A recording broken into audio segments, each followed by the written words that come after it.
Hello મિત્રો, હવે તમારા કોન્ટેક્ટ નંબર છે એ તમારે જીમેલમાં ટ્રાન્સફર કરવા છે. તો કઈ રીતની પ્રોસેસ આવે છે આપણે એની ગુજરાતીમાં સમજાવી છે. તો લાઈવ પ્રોસેસ સાથે આપણે વિડીયો બતાવશું, તો વિડીયો પૂરો જુઓ. એક વખત તમે જીમેલમાં નંબર નાખ્યા પછી આજીવન તમે જીમેલ જ ખાલી યાદ રાખવાની રહેશે. બરોબર, જે પણ મોબાઈલમાં તમે જીમેલ નાખશો એમાં બધા કોન્ટેક્ટ તમારા આવી જશે.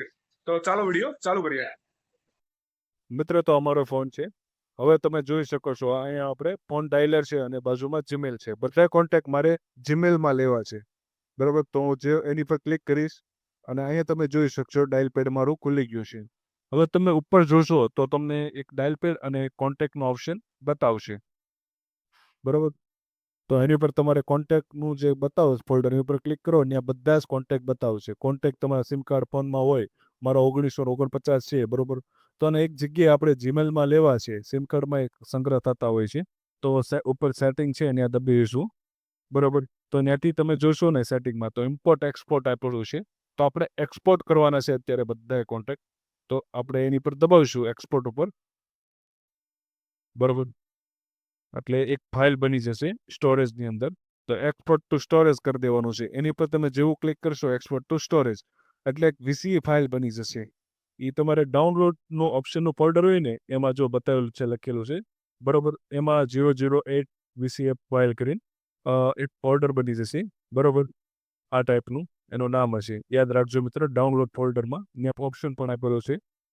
પછી તમારે ઓકે કરી દેવાનું છે. એટલે થોડી વાર થશે એટલે તમારા જેટલા બધા પણ કોન્ટેક્ટ એક જગ્યાએ એક ફોલ્ડરમાં આવી જશે. ઉપર પણ તમને નોટિફિકેશનમાં બતાવશે. બરોબર, હવે પાછું આપણે જીમેલ ખોલવાનું છે. જીમેલ ખોલશો બરોબર, તો અમારું જીમેલ ખુલી ગયું. તેમાં ઉપર આપણું પ્રોફાઇલ છે એની પર તમારે ક્લિક કરવાનું છે. ઘણા બધા મિત્રોને ઘણી બધી જીમેલ હોય છે, પણ પરમેનન્ટ રેગ્યુલર એક વાપરતા હોય તો એ તમારે સિલેક્ટ કરી લેવાનું છે. અને મેનેજ યોર ગૂગલ એકાઉન્ટ છે એની પર તમારે ક્લિક કરી દેવાનું છે. બરોબર, જે પણ જીમેલમાં તમારે કંઈ બી વાપરતા હશો એક જીમેલ, બરોબર, ફોન બદલાવો અને જીમેલ નાખો અને બધા કોન્ટેક્ટ મેળવો. તો હવે મેનેજમાં જઈ અને આ ટાઈપનો ઓપ્શન ખોલી જશે. બરોબર, ત્યાં તમારી જીમેલ પણ બતાવશે. પછી નીચે હોમ, પર્સનલ ઇન્ફોર્મેશન એ બધી ઓપ્શન આપેલા છે. તો સ્લાઇડ કરવાનું છે એમાં. તો એમાં પીપલ એન્ડ શેરિંગ ઓપ્શન છે, એની પર તમારે ક્લિક કરવાનું છે. બરોબર, તમે જોઈશો ને તો નીચે કોન્ટેક્ટ છે. મારે અત્યારે એકે કોન્ટેક્ટ નથી, તો એની પર હું ક્લિક કરીશ, નો કોન્ટેક્ટ. એટલે આ ટાઈપનું એક પાછું પેજ ખુલી જશે. સ્ટે ઓન વેબ અને નીચે જો આ ટાઈપનો ઓપ્શન આવશે યુઝ એપ. જો તમારે ગૂગલ કોન્ટેક્ટ ન હોય તો ડાઉનલોડ કરી શકો છો, અથવા હું તો સ્ટે ઇમ્પોર્ટ કરી દઈશ ફાઇલ. અહીં જેની પર દબાવીશ એટલે ઇમ્પોર્ટ. ને ઓપ્શન ન આવે તો ઉપર 3 લીટી છે ત્યાં પણ ઓપ્શન આવી જશે ઇમ્પોર્ટ કરવાનું, જીમેલમાં કોન્ટેક્ટ મોકલવાનો. બરાબર, તો હું તમને અહીંયા ઓપ્શન છે, ઘણા ફોનમાં ન બતાવે તો હું તમને ઉપર પણ બતાવી દઉં. જો આ તમારું મેન પેજ ખુલ્લું છે, ઇમ્પોર્ટનો ઓપ્શન અહીં આપેલો છે. જો આ 3 લીટી ઉપર ક્લિક કરવાનું છે તમારે. બરાબર, ત્યાં પણ જો તમે જો ઇમ્પોર્ટ છે તો ઇમ્પોર્ટ કરી હવે સિલેક્ટ ફાઇલ કહ્યું છે, તો તમારે ફાઇલ પસંદ કરવાની છે. એટલે તમારું ફાઇલ મેનેજર ખુલી જશે.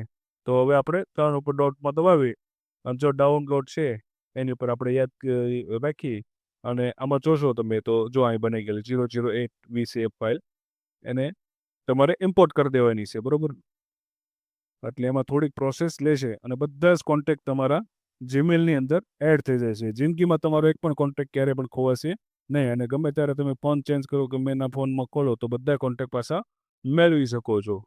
બરોબર, એટલે તમારે કોન્ટેક્ટ સેવ કરો પછી ચેન્જ કરવાનો કોઈ પ્રોબ્લેમ નહીં રહે. વિડીયો પસંદ આવ્યો હોય તો એક મિત્રો લાઇક કરી દેજો. થેન્ક યુ વિડીયો જોવા બદલ. તો મિત્રો, તમે જ્યારે પણ નંબર સેવ કરો કોઈ પણનો, બરોબર, આપણે આ નંબર સેવ કરવી અને ન્યૂ કોન્ટેક્ટ ઉપર આપીએ છીએ. આ કોઈ પણ નામ આપીએ છીએ. બરોબર, તો એનું લોકેશન ખાસ જોવાનું છે. નીચે જઈને સેવ ટુ લખેલું છે. બરોબર, તો ત્યાં સિમ કાર્ડ છે, ફોન છે, બરોબર, ગૂગલની આઈડી છે, જે પણ આઈડી હોય જીમેલની તમારી પરમેનન્ટ એ તમારે સિલેક્ટ કરી દેવાની છે. જેથી જે પણ નંબર સેવ કરશો એ તમારી જીમેલમાં સેવ થશે. તો આ એક વસ્તુ તમે સેટ કરી દેજો.